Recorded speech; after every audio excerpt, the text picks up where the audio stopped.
In this video, I will show you how to shut down or restart your Ubuntu computer using the terminal. Let's get started. First, open your terminal. You can press Ctrl, Alt, and T together on your keyboard. To shut down the computer right away, type this command, sudo shutdown now. Then press Enter. The system will ask for your password. Type it and press Enter again. Your computer will start shutting down immediately. If you want to restart instead, use this command, sudo reboot, then press Enter. This will restart your system right away. You can also schedule a shutdown for later. For example, type sudo shutdown +5. This will shut down the computer after 5 minutes.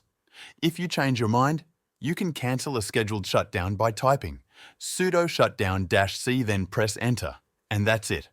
Now you know how to shut down or reboot your Ubuntu system using the terminal. Thank you for watching this tutorial.